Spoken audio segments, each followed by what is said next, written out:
Bonjour à tous et bienvenue pour ma nouvelle vidéo concernant mon élevage. Nous sommes samedi 22 avril, il est je crois 10h30, 11h. Très beau soleil, comme on peut le regarder avec les feuilles de l'olivier, pas un brin de vent. Donc aujourd'hui l'élevage a suivi son cours et plein de bonnes nouvelles, un peu de sueur froide, je vais vous expliquer pourquoi. Mais bon, qui ne tente rien n'a rien, donc j'ai l'impression que ça a bien marché. Donc déjà pour ce premier couple, on peut voir que la femelle couve. Je vais la déranger un tout petit peu pour vous montrer. Je vais enlever ça aussi. Je mets ça pour la protéger quand il y a un petit peu trop de soleil pour pas lui faire une insolation. Voilà. Donc elle en est aujourd'hui à son deuxième œuf. Et j'ai vu aussi le mâle encore la cocher aujourd'hui. Donc j'espère que ce sera productif cette fois-ci, qu'ils seront pas blancs. Je sais pas si ça se voit bien. Voilà, si on les voit bien à la vidéo. Voilà, parce qu'ils sont dans l'ombre quand je mets le carton. Je repositionne ça comme ça. Comme ça le nid est protégé un peu du soleil. Il y en a encore pour... Il est pas tard, il tape pas fort. Et après il passe derrière le bâtiment, donc c'est pas un souci. Voilà, donc je prépare la femelle, là, je lui mets un peu de mélange pâté de graines, un peu de vitamine avec la pomme. D'ailleurs, il faudra que j'en rachète parce qu'il consomme beaucoup. Concernant le couple dans la cage rouge, on peut voir que bon, les oisillons ont bien grossi, sont bien nourris aussi. Moi, j'aide aussi la femelle. Donc le mâle aussi s'y met aussi pour les nourrir, donc on peut dire qu'ils sont bien gâtés, hein. Le mâle n'hésite pas à prendre le relais pour nourrir les petits, nourrir même la femelle. Donc c'est pour dire que c'est vraiment une belle famille. Par contre, alors quand je vous disais que je me suis fait une sueur froide, en fait ce qui se passait, normalement il ne faut jamais le faire.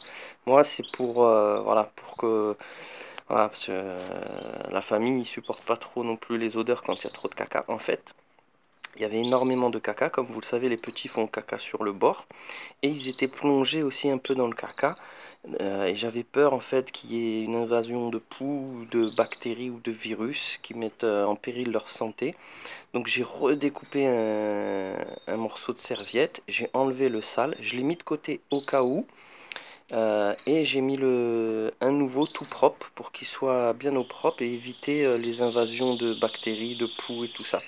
Et en fait, j'ai vu que la femelle, elle était un petit peu plus distante de son nid. J'ai eu vraiment très peur qu'elle délaisse son nid. Et à ce moment-là, ce qui s'est passé, c'est le mâle. En fait, il a été nourrir les petits. Moi, ensuite, j'ai dit, je vais pas les laisser perdre de l'énergie. Je leur ai donné une seringue de NutriBird 21. Je les ai repositionnés. Et on aurait dit que le mâle disait à la femelle avec des petits coups de bec, vas-y, ne les abandonne pas, va les nourrir. Et elle s'est remise à les nourrir et elle a recouvé. Donc elle a reconnu ses bébés, bien heureusement pour moi. Et elle a reconnu aussi son nid malgré le fait qu'il n'y avait plus les odeurs du caca des petits. Donc je le répète, là j'ai tenté vraiment le diable entre guillemets, ne refaites surtout pas comme moi, à moins que vous soyez vraiment convaincu que ça peut marcher. Moi je sais que ma femme, il supporte pas les odeurs des oiseaux trop fortes, comme on fait sécher le linge et tout, donc j'ai fait ça pour éviter, pour éviter un conflit familial. Ça a marché et je suis rassuré.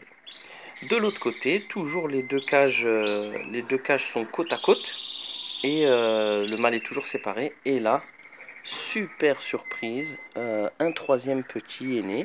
Donc je suis bien content, c'est celui qui est en dessous. D'ailleurs, je lui ai donné un petit peu de NutriBird à lui aussi pour essayer qu'il ne se fasse pas trop écraser par les autres.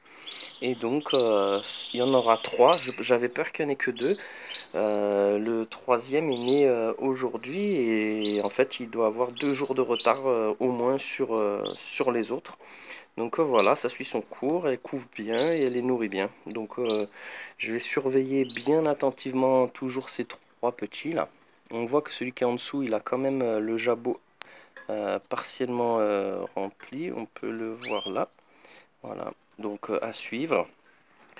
Donc on en est pour l'instant à 3 petits bien en forme ici, 3 petits qui sont toujours de ma part en soins intensifs sous haute surveillance, et puis peut-être deux déjà ici, et puis de toute façon elle est en pleine ponte, donc ici il faut vraiment être patient, comme on sait qu'elle a fait déjà 2 couvées vierges, blanches, donc voilà, on ne s'avance pas et on garde patience. Voilà, je vous remercie, vous êtes de plus en plus nombreux à suivre mes vidéos et je vous en remercie vivement. Les nombres de vues ne cessent d'augmenter, je suis vraiment content. Si vous pouvez me mettre un petit j'aime, j'en serais particulièrement content. C'est un peu, voilà, pour être sûr que mes vidéos plaisent. N'hésitez pas à vous abonner. J'ai pas énormément d'abonnés, même si j'ai pas mal de vues. Donc c'est pareil, les abonnés, c'est vraiment le signe que mes vidéos sont intéressantes. Donc n'hésitez pas, ça me fait vraiment plaisir. Et puis au moins vous pourrez être averti dès que je ferai la prochaine vidéo. Donc voilà, je vous souhaite une bonne journée. À Marseille, comme vous pouvez le voir, le soleil est au beau fixe. Et l'élevage se porte bien, donc c'est une bonne journée aujourd'hui. Allez, à bientôt pour la prochaine vidéo.